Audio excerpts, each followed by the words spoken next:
राधे राधे। राधा रानी की कृपा आप सब पर बनी रहे। ओम नमो भगवते वासुदेवाय नमः।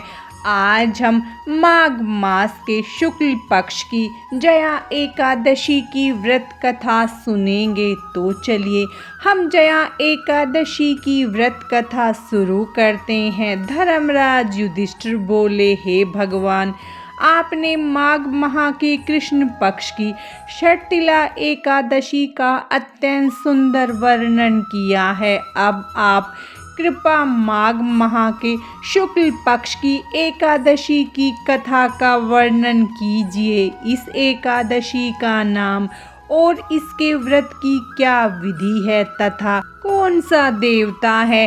कृष्ण भगवान बोले, हे राजन, माघ माह की शुक्ल पक्ष की एकादशी का नाम जया है। इस एकादशी के व्रत से मनुष्य ब्रह्म हत्या के पाप से मुक्त हो जाते हैं और अंत में उनको स्वर्ग प्राप्त होता है। इस व्रत से मनुष्य कुयोनि अर्थात भूत प्रेत पिशाच आदि की योनि से छूट जाते हैं। अतः इस एकादशी के व्रत को विधि पूर्वक करना चाहिए। हे राजन, मैं एक पौराणिक कथा सुनाता हूँ। एक समय इंद्र नागलोक में अपनी इच्छा अनुसार अप्सराओं के साथ रमण कर रहे थे, गंधर्व गान कर रहे थे। वहाँ गंधर्वों में प्रसिद्ध पुष्पवंत, उसकी लड़की तथा चित्रसेन की स्त्री मलिन, ये सब थे। सब जगह मलिन का लड़का पुष्पवान और उसका लड़का माल्यवान भी था। उस समय पुष्पवती नामक एक गंधर्व स्त्री माल्यवान को देखकर मोहित हो गई और काम बाण से चलायमान होने लगी। उसने रूप, सौंदर्य, हाव भाव आदि द्वारा माल्यवान को वश में कर लिया। पुष्पवती के सौंदर्य को देखकर माल्यवान भी मोहित हो गया। अतः ये दोनों कामदेव के वश में हो गए। परंतु फिर भी इंद्र के बुलाने पर इन्हें नाच गाने के लिए जाना पड़ा और अप्सराओं के साथ इन्होंने गाना शुरू किया। परंतु कामदेव के प्रभाव से इनका मन न लगा और ये अशुद्ध गान गाने लगे। इनकी भावभंगियों को देखकर इंद्र ने इनके प्रेम को समझ लिया और इसमें अपना अपमान समझ उन्हें श्राप दे दिया कि तुम स्त्री पुरुष के रूप में मृत्यु लोक में जाकर पिशाच का रूप धारण करो और अपने कर्मों का फल भोगो।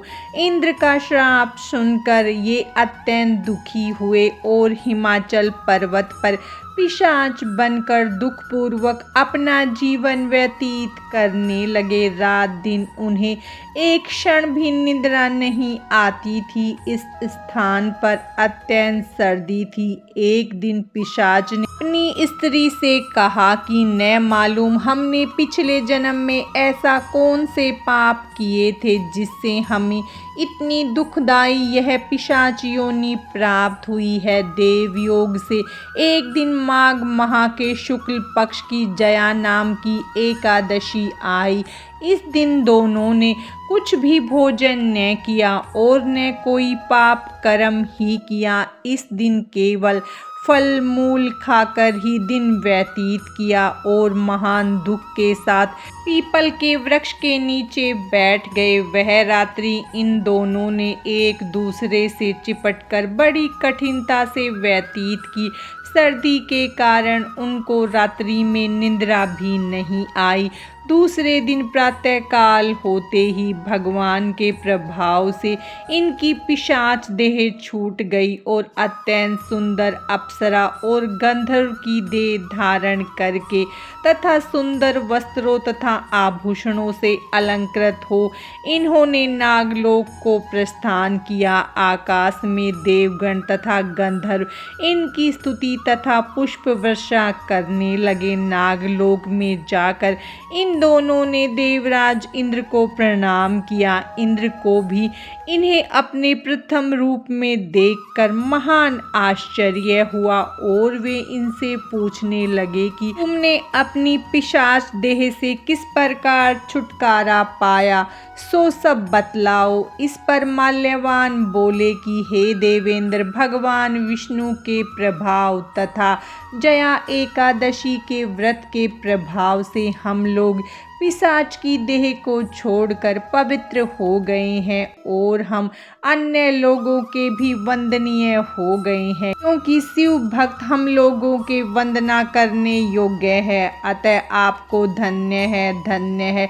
ऐसा जानकर इंद्र ने कहा, अब तुम पुष्पवती के साथ जाकर विहार करो। हे युधिष्ठिर, इस जया एकादशी के व्रत करने से समस्त कुयोनि छूट जाती है। जिस मनुष्य ने इस एकादशी का व्रत किया है उसने मानो सब यज्ञ तप आदि किए हैं। जो मनुष्य भक्ति पूर्वक जया एकादशी का व्रत करते हैं वे अवश्य ही 1 सहस्त्र वर्ष तक स्वर्ग में निवास करते हैं। कथासार संगीत एक साधना है, एक विद्या है, इसमें पवित्रता आवश्यक है।